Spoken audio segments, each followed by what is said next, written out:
Chapter 31, Settlement with Dumbledore. You are listening at novelfull.audio.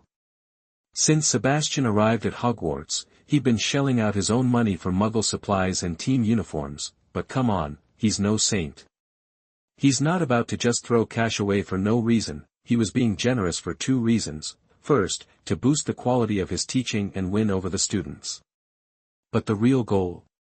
It wasn't just about teaching. Sebastian hadn't forgotten his ambition, to become the top dog in the wizarding world. Thing is, he couldn't stand Voldemort's terrorist ideas, pure-blood supremacy. Thinking Muggleborns are inferior. That's so lame. Get with the times. Bloodline theories are ancient history. Even Muggle royalty are basically just figureheads these days. Besides, purebloods are a dying breed. There are way more Muggles and half-bloods out there, and let's be real, Muggleborns, half-bloods, purebloods, they're all wizards at the end of the day. They're essentially the same. If you try to oppress Muggles and half-bloods and bleed them dry, you're going to face resistance. Voldemort tried to rule through force and oppression, and he never got anywhere.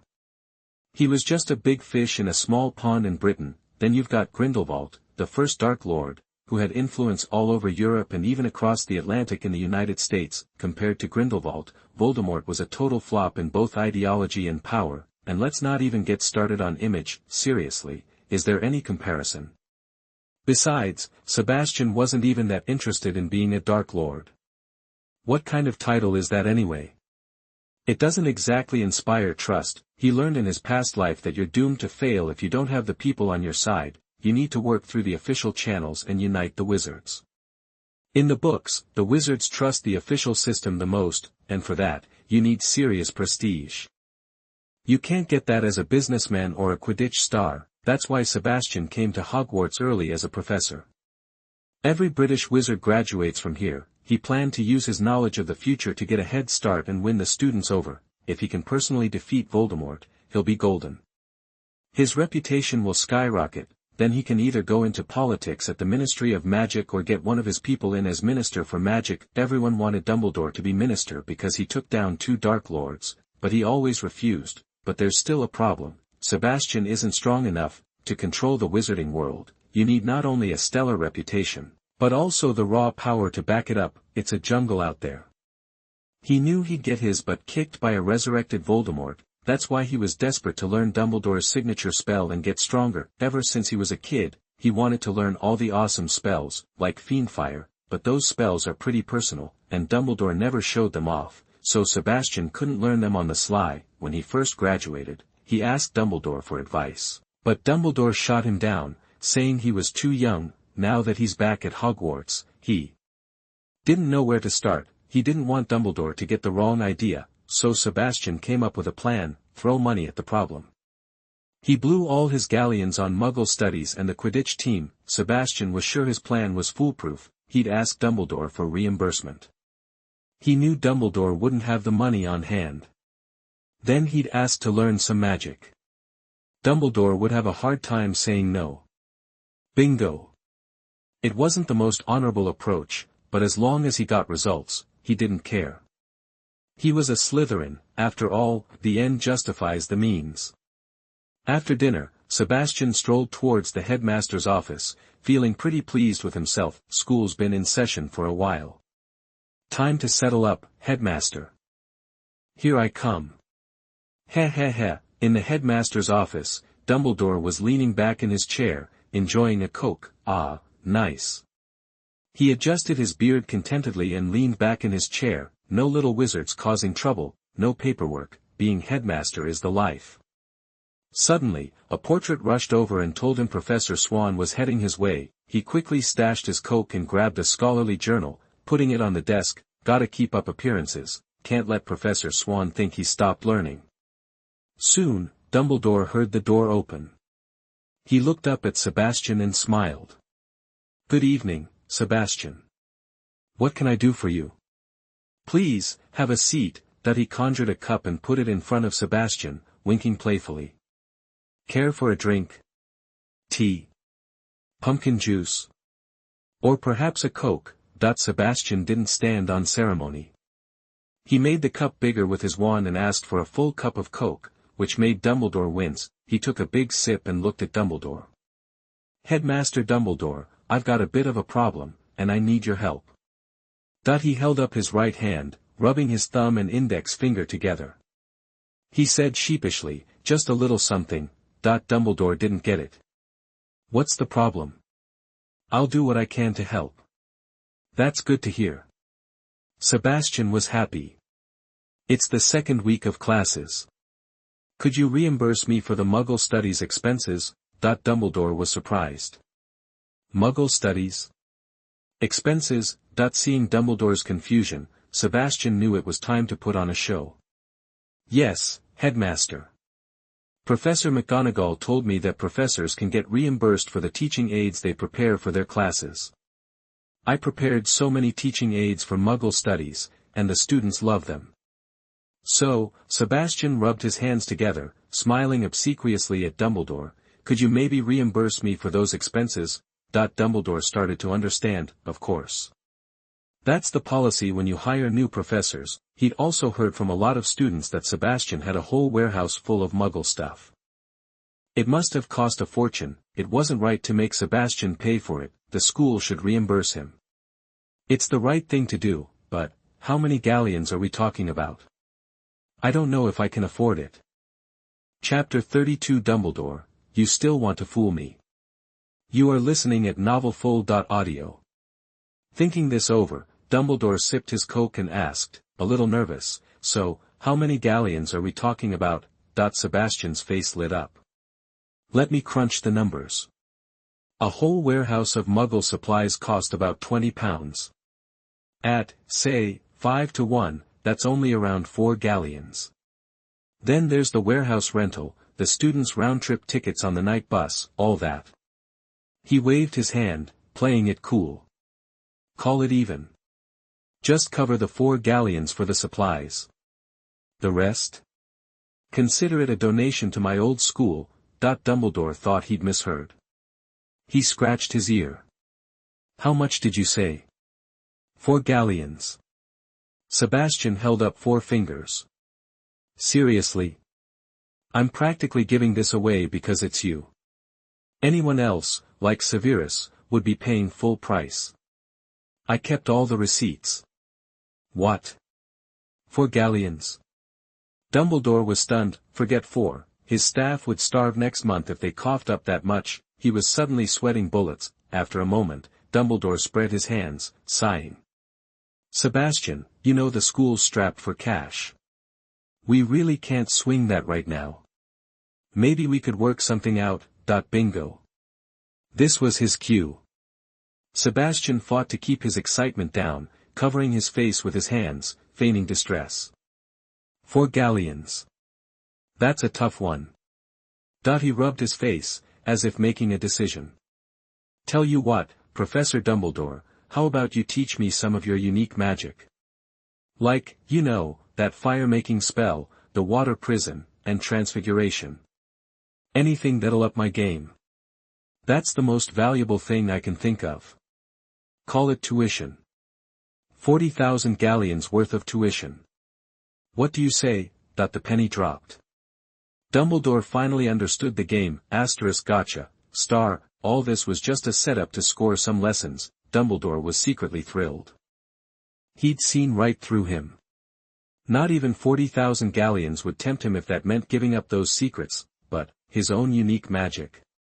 He'd hesitated before because he wasn't sure about Sebastian. Now, he saw Sebastian as young, promising, and trustworthy. Plus, as the richest wizard around, Sebastian was a target for dark wizards. Wanting to learn to defend himself wasn't a bad thing. It could even help him fight Voldemort down the line. From that angle, teaching him could be beneficial, and it saved him 4 galleons right off the bat.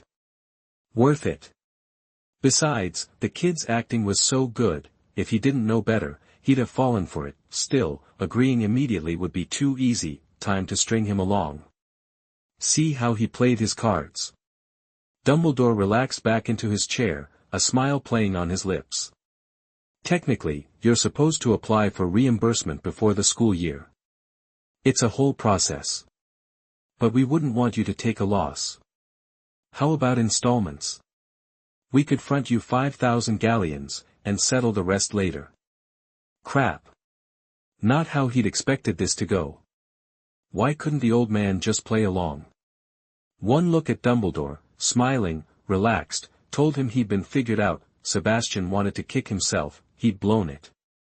And Dumbledore was calling his bluff.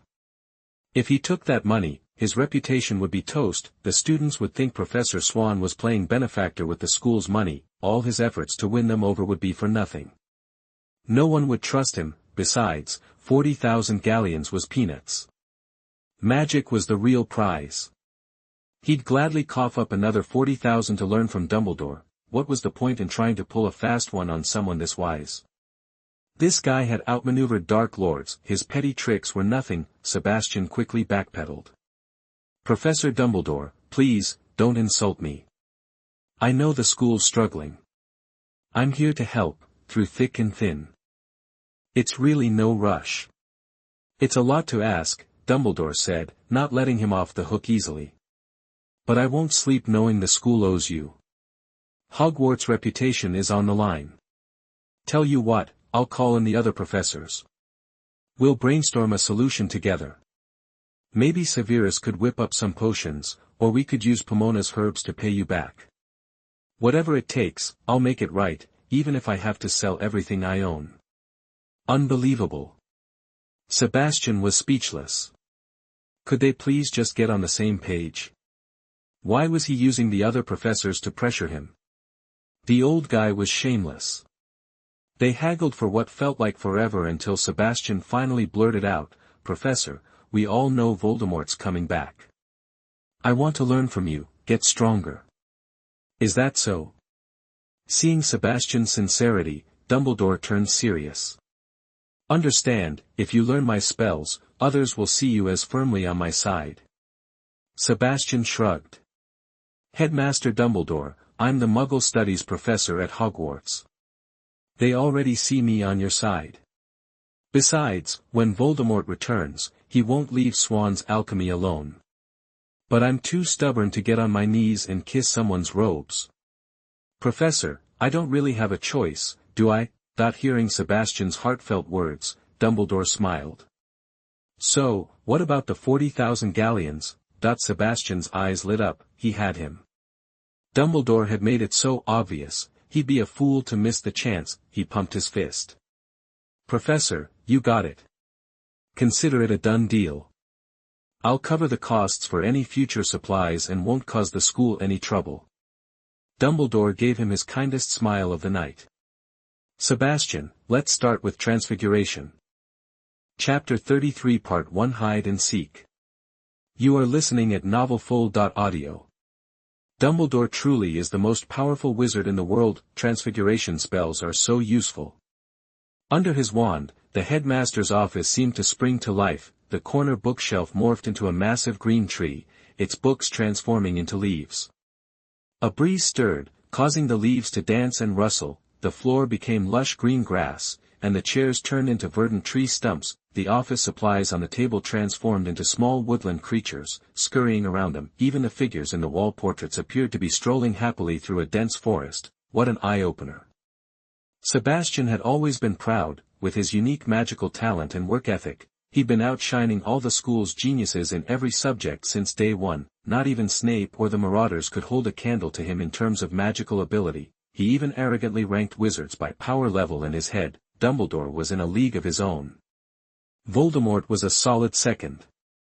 Then came everyone else, a level below that, but seeing Dumbledore's unique skills now, Sebastian had a sudden realization. Based on his limited experience, he was still a long way from the top wizards. He silently cautioned himself, Sebastian, cut the arrogance. Voldemort's resurrection was only a few years away, time to buckle down and improve.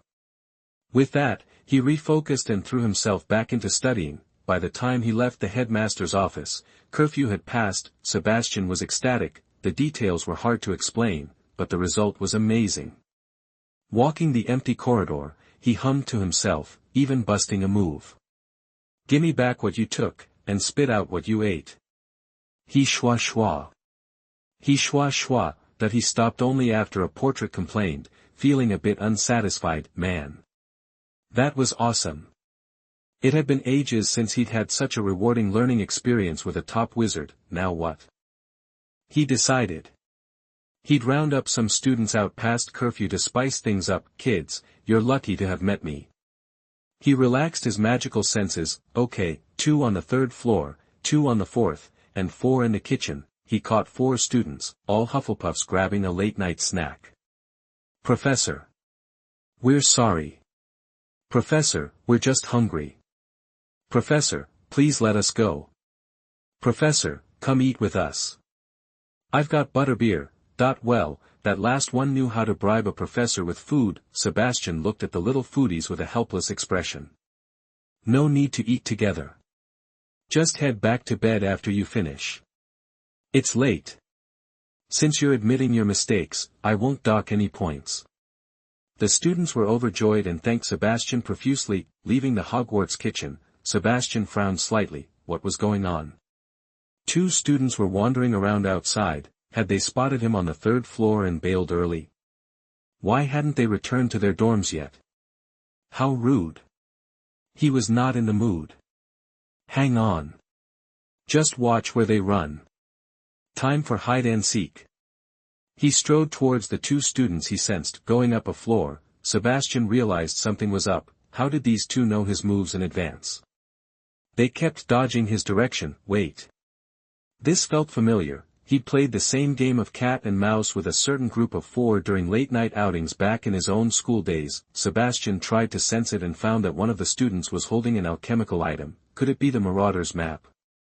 Then these 2 had to be the Weasley twins. That was the only thing that made sense with what he knew of the future. Figuring it out, Sebastian smirked. Well, messing with him was like hitting a brick wall. He waved his wand gently, and the disillusionment charm blurred his image. Then he cast a silencing spell, a faint halo around him, hiding his movements and sounds. Finally, he cast a name-hiding charm to conceal his name from the Marauder's map. Everything was ready.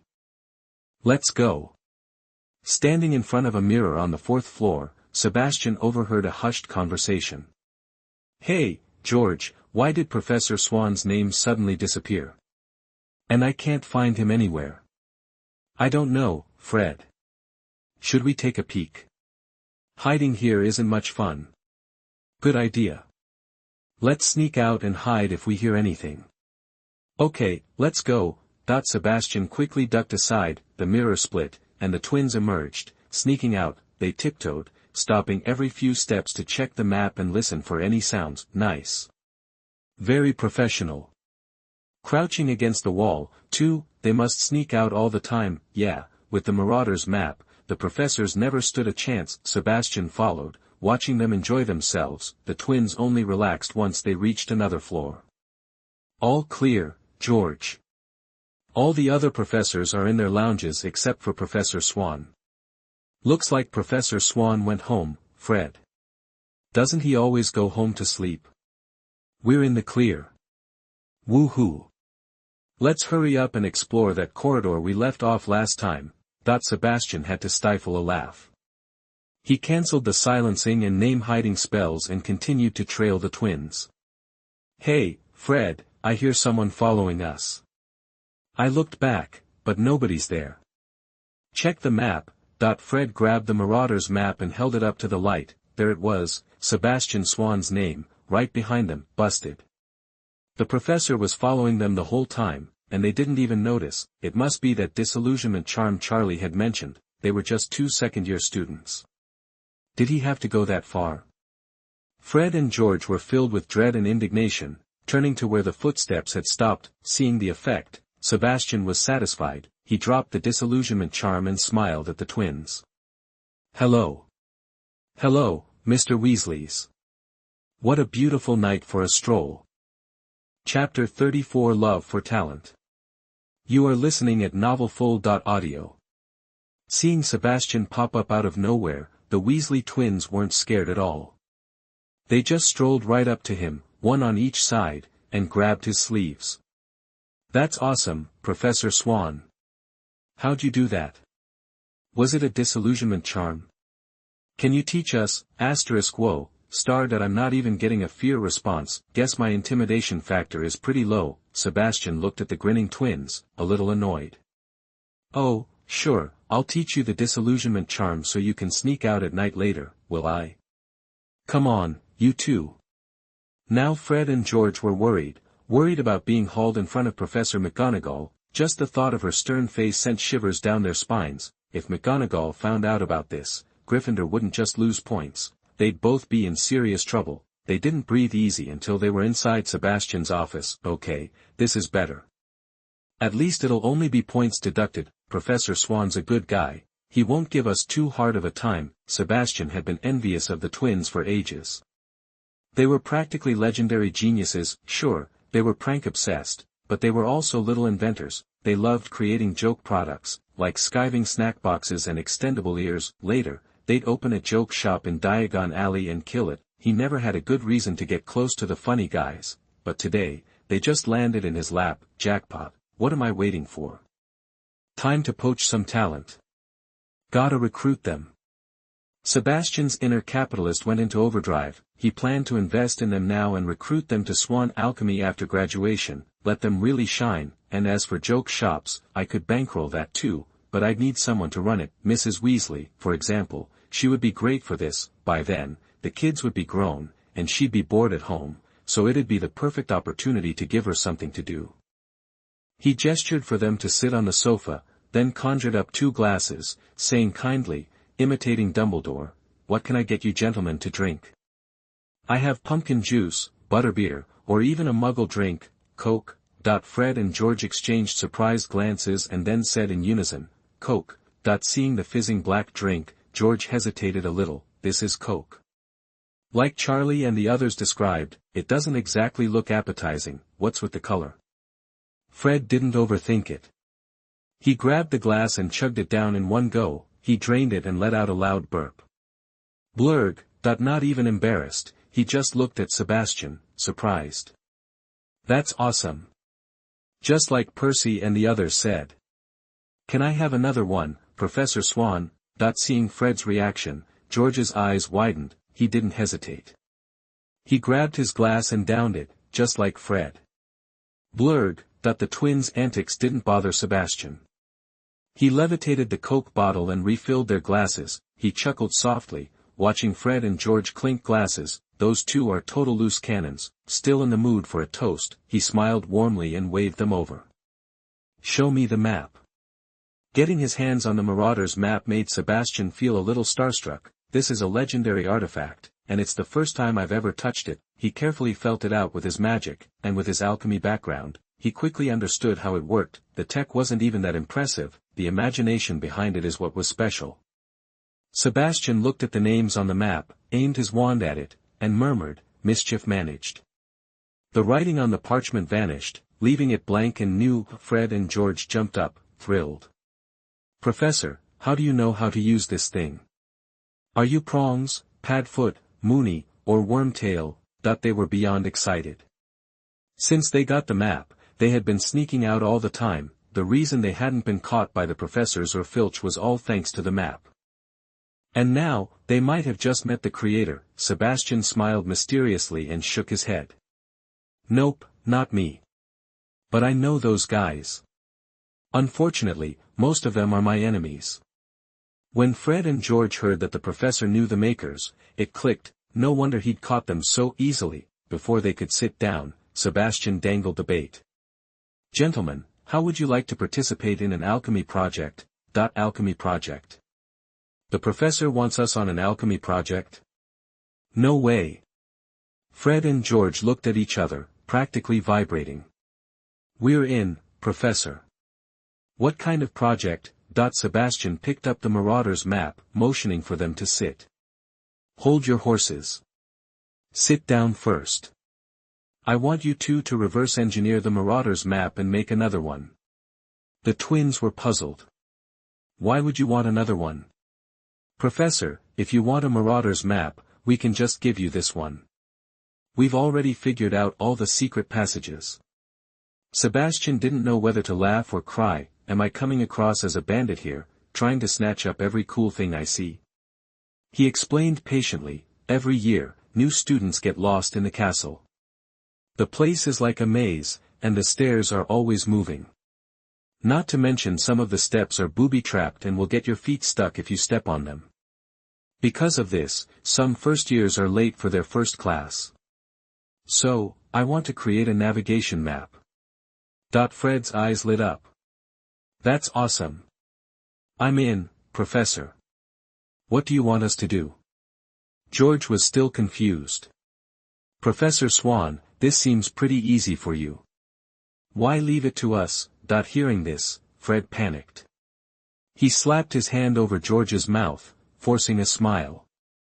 Professor, don't listen to him. George is just tired and rambling. He totally meant that we're down for it. Seeing the twins' antics again, Sebastian separated them with a wave of his wand. He gave them a sly smile. Tired, are you? Now that you mention it, I remember catching you two sneaking around at night. In that case, 1 point off each of you as punishment. 2 points from Gryffindor. Chapter 35. Come to the Professor's Bowl. You are listening at novelfull.audio. Professor, you can't do this. Fred and George yelled, horrified. Why are you taking points off just for chatting? Sebastian grinned, enjoying their resentful faces. This asterisk is what it's all about. Finally, I get to dock points. Sweet. It's your first offense, so I'm only deducting 1 point each, he said, trying not to laugh. The goal isn't just to penalize you. I want you to stop sneaking out at night. You're still growing. You need your sleep if you want to get any taller. Next time I catch you, it'll be 2 points each. The third time, 4 points, and so on. Got it? Sensing his serious tone, the twins didn't argue, just swore they'd never go night swimming again. Sebastian was amused by their eagerness. If this was the first time dealing with them, I might believe their act. Unfortunately, I know these two too well. The odds of them staying out of trouble at night are about the same as the sun rising in the west. They probably figured I'm often away from school, so they'll have plenty of opportunities to sneak out later. Sebastian smiled, deciding not to call them out. After all, he had no proof. Accusations would only lead to a dramatic display of innocence, so, he had an idea. He pulled out 100 gold galleons and handed them to George. Here's the seed money for your project. Take it. Fred and George stared at each other, dumbfounded. The project has funding. 100 galleons. Holy cow. He's just giving it to us. This can't be real. George jumped up. Professor, that's way too much. We can't accept it. Fred opened his mouth, hesitated, and said nothing. Sebastian was a little surprised, but remembering their character in the movie, he understood. They actually have some restraint. The Weasley family clearly did a good job raising them. He smiled reassuringly. It's not a gift. It's startup money for the project. At Swann Alchemy, every new project gets funding after a professional evaluation. I'm inviting you to join a new alchemy project, so I'm not going to make you pay out of pocket. Besides, Sebastian added with a swagger, his eyes twinkling. It's only 100 galleons. It's nothing. Stick with me, and you'll never worry about galleons. This is just the first installment. You have a month to spend it all, and there'll be more next month. But Sebastian's tone turned serious. You need to keep track of every single galleon. Understand? Professor Swann really is generous, but it's too bad the professor seems to need accessories. If that's the case, we will definitely follow you and work hard. Fred and George were thrilled, practically bursting with excitement. Don't worry, Professor. We'll account for every canute. You can trust us, Sebastian went on. If you get stuck, come to me directly. And you need to give me monthly progress reports, along with your books. Don't try to save me money. Spend it when you need to. If you run out early, bring me the books. Oh, and one more thing. The Marauders map is too advanced for you right now. I'll make a list of books for you to read. Sebastian grabbed his quill and started writing. Soon, he had a list for the twins. they took it and huddled together. Alchemy explains how to get started in alchemy analysis of alchemical material magic and alchemy Whoa. That's a lot of books. Alchemy really is complicated, Sebastian smiled, pleased to see them studying the list. The twins are smart and magically talented, and they learn quickly, but these two are too energetic. They're either causing trouble or planning to cause trouble all the time. Professor McGonagall has a love-hate relationship with them. She's complained more than once that they should focus on their studies. Now they'll have plenty to learn, which should calm them down. Maybe McGonagall will finally get a break. Sebastian remembered the twins starting to make joke items in their later years. Now that I've started them on alchemy so early, what kind of surprises will they bring to the wizarding world? He tapped on the table to get their attention. Some of these books are in the school library. You can borrow them yourselves. Come to me if you need a signature. If borrowing is too much hassle, or the library doesn't have them, you can order them from Flourish and Blots using OWL. Just keep the receipts. We have a year to complete this project, so take your time. There's no rush. Just take it one step at a time and really learn the material. Then he changed the subject. You know Zonko's joke shop, that what wizard doesn't know Zonko's? Why's he asking that? Fred blurted out, yeah, we bought dung bombs there last Sunday. George shot him a look and elbowed him hard. Idiot. You can't just say that. We're only second years. We're not allowed in Hogsmeade. Now he's admitted it. We're doomed. He'll dock points again. McGonagall will find out. Sebastian pretended not to notice their antics. Have you noticed how long it's been since Zonko's released anything new? The twins shook their heads. It's been years. The products are mostly the same as when I was in school. Swann Alchemy analyzed Zonko's products once. His methods are always similar, with no real innovation. So, don't rush things. Focus on learning alchemy, not just the Marauder's map. Got it. Fred and George looked thoughtful, skip the shortcuts and build a solid foundation. Before they could say anything, Sebastian spoke again. And by the way, this is to prevent your mother from sending me a howler one day. You need to keep up with your homework and make sure your grades don't drop. I'll be checking in with your other professors. Study hard. You don't want me to pull the plug on this project. Fred and George looked miserable. I was planning to slack off a little, and now he's on our backs. Study hard and improve your efficiency. Our grand Hogwarts adventure has been cut short after only a year. Oh well, the professor's giving us too much to say no. Goodbye, adventure plan. Goodbye, nightlife. Goodbye, youth. Chapter 37, Passing the Exam is Too Easy. You are listening at novelfull.audio. With Snape backing him up, Sebastian felt a lot more comfortable. After all, this was Snape. Super powerful and seriously smart. Having him on board was like deploying your ace spy for a mission, keeping tabs on some newbie defense against the dark arts professor. Cake walk, the important thing was to make people feel at ease. With that settled, Sebastian focused on prepping for his second Muggle Studies class. Enrollment had been kinda low before, and since it was the start of the year, the curriculum was the same for all grades. Originally, he figured he could teach everyone from 3rd to 7th grade together. Each session would be one afternoon, like 2 regular classes combined. So it would only be once every couple of weeks. He wanted to take the students to the Muggle world to study, and that took time. After covering the basics, he'd split them into smaller groups to dig deeper into the material at each grade level. For the 3rd through 5th graders, the goal was simple. Learn to blend in with Muggles and pick up basic common sense. That was the whole point of the course, really, mixing kids from all 4 houses, letting them eat, hang out, and goof off. It broke down barriers, built friendships, and helped them ace their exams. Win-win. But the advanced classes for 6th and 7th graders couldn't just be fun and games. They needed to think hard about the differences between the Wizarding and Muggle worlds and find ways to learn from Muggles, fix the Wizarding world's shortcomings, and make things better. This way, both worlds could understand and accept each other better, and they could raise a generation of adaptable, open-minded wizards and witches. Someday, They'd use their unique skills and understanding to make a real difference and create something amazing.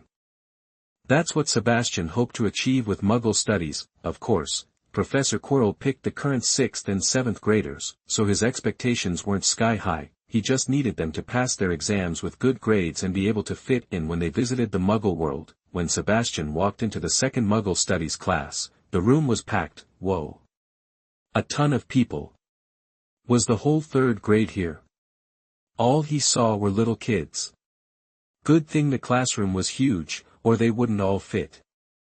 Like he said, 3rd-year students could sign up for Muggle studies by turning in a paper in the class, so, Sebastian hadn't gotten a list of the 3rd graders beforehand. Now, it looked like there were too many. Almost 100 3rd graders alone. He would have to divide the classes into different groups. Time to be flexible.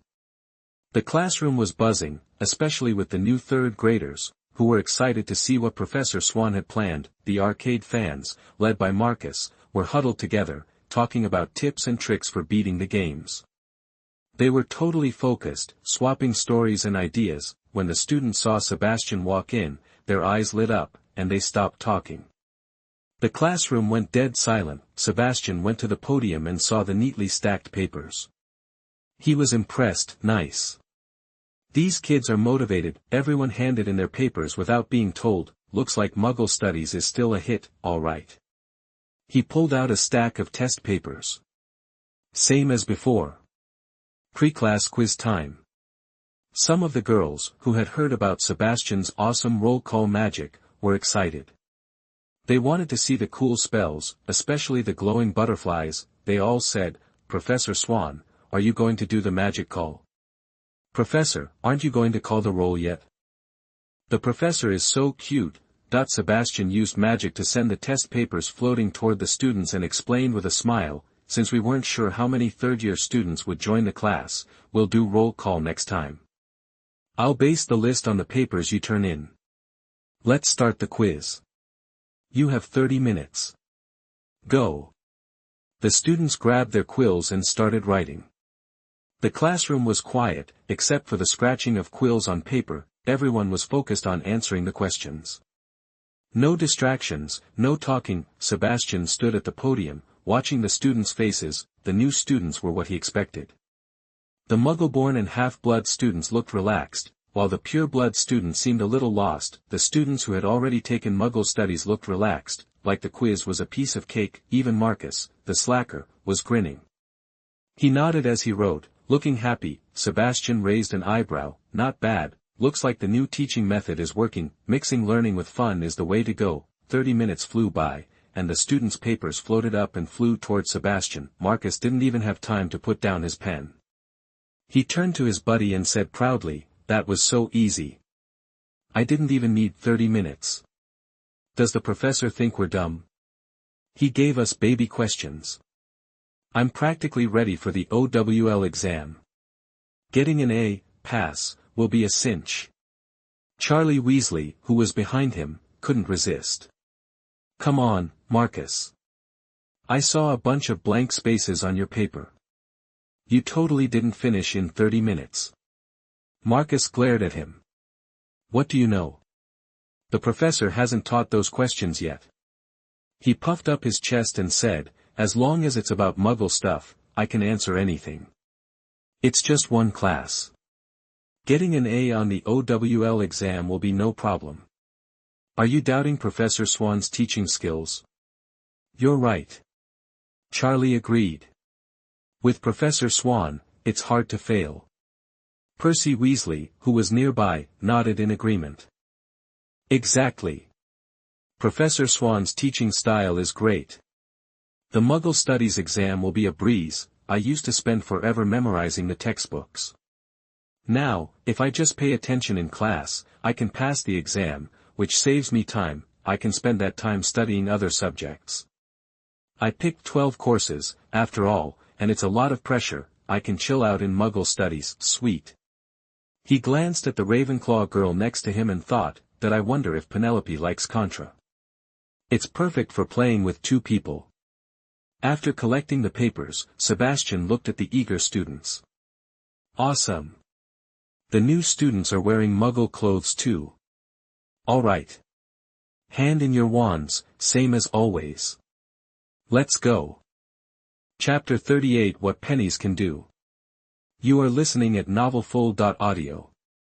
The group rolled up to the school gate in a real spectacle, and this time, a triple-decker night bus was parked right out front.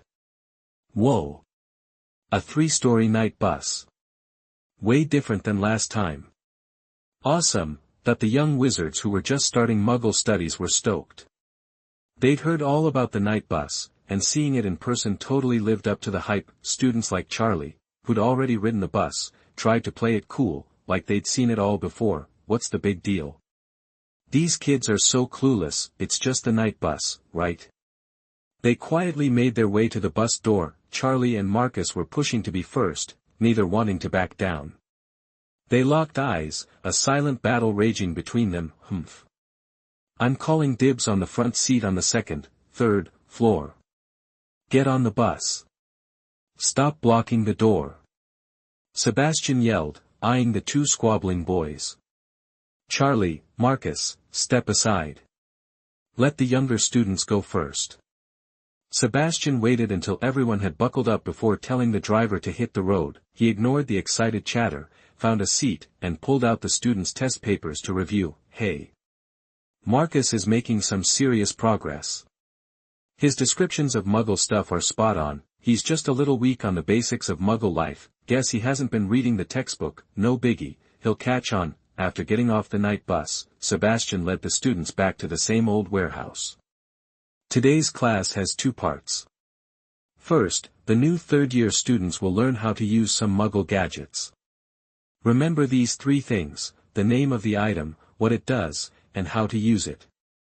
Those of you who've been here before can either review what you've already learned or explore some new stuff in the other grade areas.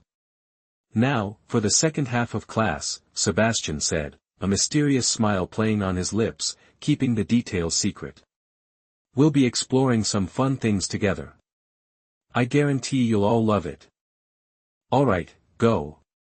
Find me if you have any questions. The young wizards took off in all directions, buzzing about what the professor could possibly mean. Something fun? Something everyone will like. Are we having a contest? Sweet. Let's go, let's team up. Before long, the first half of the class was over, and the little wizards regrouped, only to be herded back onto the night bus by Sebastian. The kids were confused. What about game time? Why are we back on the bus? Marcus, the ringleader of the game enthusiasts, couldn't hold back any longer. Professor, are we still playing games today? Yeah, what happened to the contest? We've already formed teams. We were going to win for sure. Contest? Sebastian chuckled. I never said that. But if you do well in class today, maybe we can arrange something later. Don't worry, what's coming up is way more fun than any game. We're going to learn how to shop like Muggles. As he explained the basics of Muggle money, the night bus pulled up in front of a huge supermarket. After the bus stopped, he whipped out his wallet and waved it at the little wizards. Alright, time to hand out the dough. 25 pence each. Hearing that they were getting free money, the kids perked up, cheering as if they'd just downed a triple espresso. Free money? Shopping? Awesome. I want a Coke. I'm gonna go on a spree. As soon as they got their cash, the pure-blood wizards charged into the supermarket, only to have their excitement quickly fizzle out. Whoa.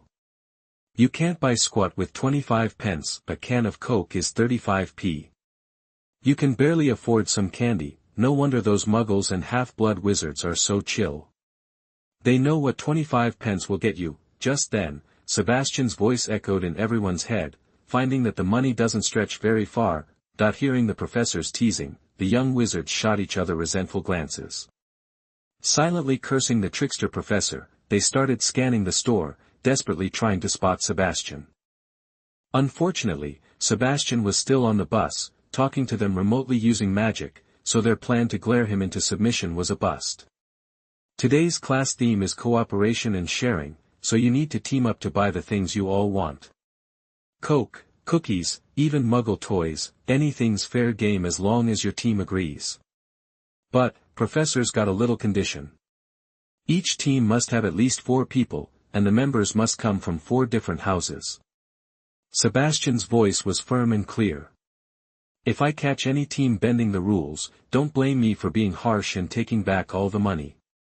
Sebastian was really thinking ahead for these little wizards. Muggle studies isn't just about learning about the Muggle world, it's also about breaking down barriers, but knowing these students, without some rules, the wizards from each house would just stick together, then the Slytherin students, mostly purebloods, would be totally lost, because most of them have never been shopping in a Muggle store. Besides, food and fun are the easiest ways to get kids to bond. Don't think these little guys are hesitant to team up.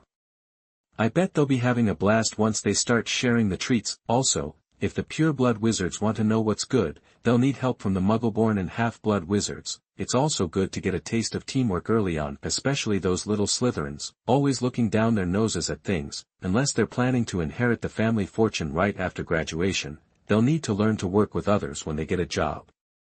But teamwork isn't a piece of cake. A smaller team means less money, and you won't be able to buy much. Bigger teams mean more stuff, but they're harder to coordinate. Let's see what these kids come up with. There's a lot to learn in class today. After hearing the professor's instructions, the little ones traded glances, trying to figure out how to tackle this challenge. It's not easy to pick good teammates from different houses who will work well together. But with such strict rules, everyone just had to suck it up and give it a shot. Charlie was cruising the aisles when he heard the professor's announcement. He immediately called over Wood and headed towards Marcus from Slytherin. Hey! Marcus! Did you hear what the professor said? Wanna team up? Marcus was internally grumbling about the professor's meddling. Ugh. Now I have to work with Gryffindors again. Not cool.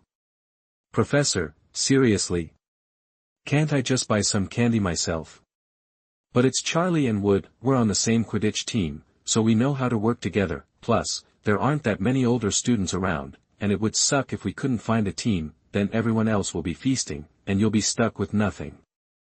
That's worse than detention. He thought for a second and agreed. Sure, I'll find someone from Hufflepuff, and you guys can find a Ravenclaw. Chapter 39, Human Relationships Are Indispensable Everywhere. You are listening at novelfull.audio. After a bit, Marcus pinged his gaming buddy, the Hufflepuff kid, Charlie, and Wood also roped in a 7th-year Ravenclaw, and the 5 of them were a team. The Hufflepuff kid was the only Muggleborn on the team, and with his real-world shopping experience, he instantly became their star. The 3rd-year wizard wasn't fazed by the older students. He confidently started rattling off what was good in the supermarket. These barbecue chips are amazing. We should grab a bag to share. Ice cream's great too. They've got strawberry, vanilla, and chocolate. But splitting it 5 ways might be tough. And Oreos? Everyone who's tried them loves them. Or, we could get some small yogurts. They're cheap and way better value than Coke. Charlie and his friends were blown away. The sheer variety, combined with the kids' recommendations, had them drooling. Marcus jingled the coins in his hand. Seriously, Muggle money is so easy to figure out. 1 to 10 exchange rate. Awesome. Wizarding currency is a nightmare. 29 copper nuts to a silver sickle, and 17 sickles to a gold galleon. My brain hurts every time I buy something. Too bad we only have a pound between us. I want to try everything. Marcus sighed. If only we could spend galleons. Charlie perked up. Why don't we hit up the professor and exchange some pounds? That everyone's eyes lit up, and they applauded Charlie's idea. We can all pitch in and exchange for a few galleons, then we can get whatever we want. I've got a galleon. What about you guys? Marcus, you're loaded. I've got 2 silver sickles. But before they could make their move, Sebastian's voice cut through their scheming. Sorry, folks, no currency exchange here. Gotta make a choice. The group deflated. With their plans foiled, frugality was the name of the game. Marcus grumbled, Professor Swann is such a downer. How are we supposed to get anything with this little cash? So stingy. Hearing Marcus's complaints, Charlie and the others gave him shocked looks, then subtly edged away from him. Talk about brave. Dissing Professor Swann. Didn't he think the professor could hear him? Even if the professor wasn't as generous as usual, they were still spending his money. Maybe they should ditch Marcus and find a Slytherin. What if the professor got ticked off and took back all their money? Marcus saw their faces and paled, busted. Why did he have to blurt out his real thoughts? The professor definitely heard him. He just said he wanted to exchange for gold galleons, and everyone heard it. Why hadn't his friends shut him up? What now? A little help here. Emergency. Marcus's forehead was beating with sweat. His mind racing, he quickly tried to explain. Wait, you guys have got it all wrong. Even though the professor's being a bit tight with the cash, it's for our own good. We gotta appreciate his motives. If everyone had all the money they wanted, nobody would work together. We'd just buy whatever we felt like eating, right? He's taking the heat so we can learn the value of teamwork. Switching gears, Marcus fixed his friends with a steely glare, employing some classic guilt tactics. Look, the reason we're all getting along is the professor. He's the best wizard ever, in my book. Don't you think? Wood was speechless. Wow. Shameless. The flattery was deafening. He was trying to bring them down with him and get them to suck up to the professor too. Was this Marcus the troll? So clever. Had he been imperioused by the professor?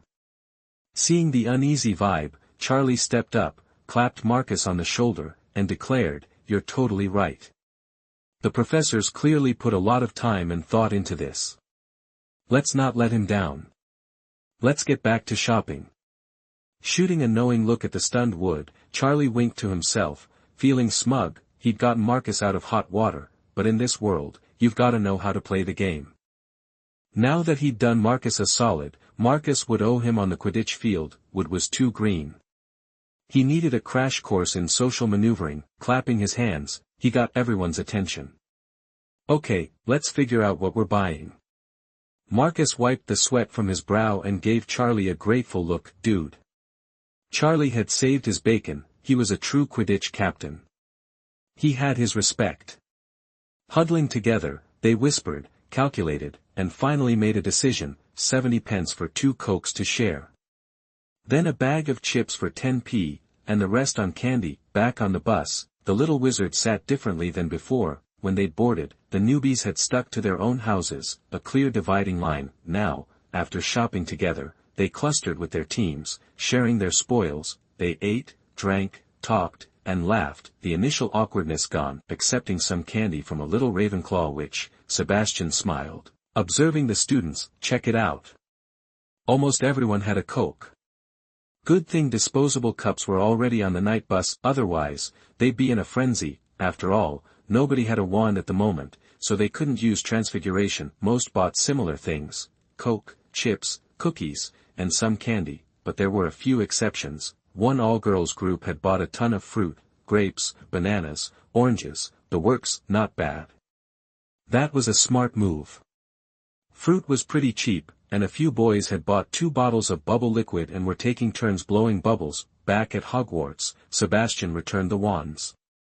Alright everyone, quiet down. It's 6:10 p.m. and a delicious dinner's waiting in the Great Hall, so let's keep this brief. Your assignment: compare shopping in the Muggle and Wizarding worlds. 2 weeks to finish. 5th years, listen up.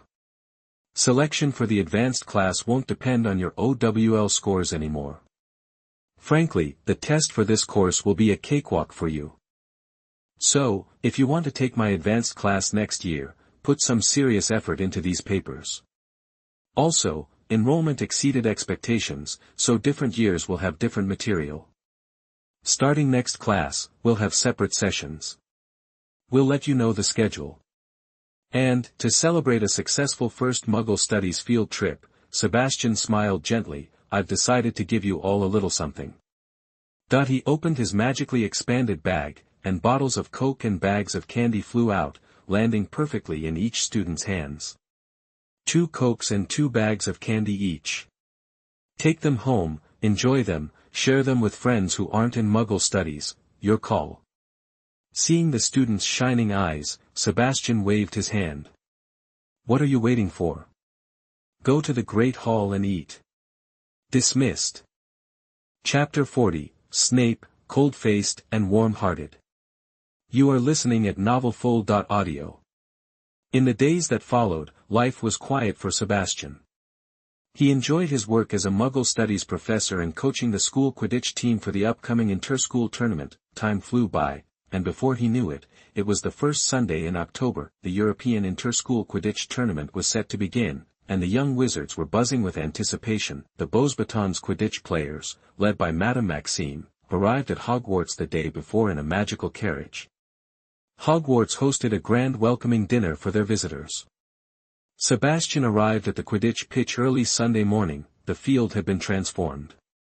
Extra stands had been added, making it look impressive and welcoming. Sebastian had spent a fortune on alchemical protection for the stands to ensure spectator safety, especially to prevent bludgers from hitting anyone. He wanted everything to be perfect. The game would be broadcast live across Europe, and everything reflected on Hogwarts. Snape was also up early. He found Sebastian, who was clearly busy, on the Quidditch field. Sebastian was overseeing the final checks on the Swann Media live broadcast equipment. Seeing Snape nearby, he walked over. Morning, Severus. Didn't know you were such a Quidditch fan. Snape stood by the railing, gazing at the field. I'm a Hogwarts professor and head of Slytherin. Naturally, I take an interest in major school events. I'm just asking, what are our chances of winning today? The odds are tough. Sebastian rubbed his chin. If Charlie can snag the snitch quickly, we have a shot. And if he can't? Snape turned to Sebastian. You're saying we're likely to lose, aren't you? Sebastian nodded, a bit helplessly. We're up against it. The players have great individual skills, but their teamwork is a little lacking. And the Beauxbatons team is strong. If Charlie doesn't catch the snitch fast, losing is pretty much a done deal. Then why are you so calm?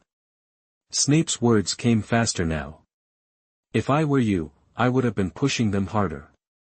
The Minister of Magic will be here to watch today. You think he'll be happy if we lose? What do you think the audience watching at home will say about you? Lose this game, and you might not be the beloved Professor Swann of the young wizards for much longer. I hope you're ready for a flood of angry letters. Sebastian looked at his old friend, a warmth spreading through him, that grumpy old bat. His words might not be the nicest, but he was clearly concerned. He clapped Snape on the shoulder. Relax. Fudge is just a politician. Re-establishing these school exchanges has boosted his career. Even if we lose, he won't risk upsetting me. He's only been in office a year. If anyone has a problem with it, they'll keep it to themselves. Swann alchemy makes the Ministry of Magic too much money. I just hope the students don't get discouraged and can keep their heads up, even if we lose. As long as they win in the future, it'll be okay. And as a Slytherin, I don't care about a little bad press. Thanks for your concern, Severus. Concern? Snape scoffed. I only care about Hogwarts' reputation. He swept around, his robes billowing, and started to leave. After a couple of steps, he turned back. I'll save you a seat in the professor's section. After you've taken care of everything, come on over. I might have a few pointers. Sebastian watched Snape go, a little touched, that Sandra couldn't even offer support properly, giving advice. He'd never shown any interest in Quidditch before. Was he worried Sebastian would be upset if they lost? Thanks, Severus. The young wizards began to arrive, filling the stands. One section was packed with the school cheerleading squad. 60 wizards, all in uniform, were doing their best to support the Hogwarts team, led by their captain, Penelope. After the final equipment checks, Sebastian looked at the bustling stadium. He stood up and went to the players' preparation room. Charlie was giving an impassioned pep talk. Wizards across Europe are watching us today. Let's give it our all and show them what we can do. Hogwarts is the best. Let's go. As Charlie finished, Sebastian came in and asked, how's everyone doing? Ready? Anyone nervous? Not at all, Marcus said, puffing out his chest. Beauxbatons doesn't stand a chance, that would step forward. Don't worry, Professor, I won't miss a single quaffle. We'll give it our best. Charlie's voice was full of determination. I know we can win. That despite the confident words, Charlie was nervous. He knew how his teammates usually performed. Come on, Charlie, he told himself. Catch the snitch early and win this thing. Cedric, on the other hand, was so nervous his hands were shaking. He was only in his second year, with no competition experience. This high-profile event was a lot to take in. Hearing the other's words, he tried to join in. I'm not nervous. As soon as he said it, he blushed and stammered. I mean, I'll do my best to help the older students. Professor, don't worry, I won't let you down. Sebastian smiled and ruffled his hair. He looked Cedric in the eye and said gently, don't worry. Just do your best. I believe in you. What a great kid, If all the players were like Cedric, winning would be no problem. He looked around and said loudly, excellent. Great energy. I have only one request, focus on teamwork. Let's go. You're the best.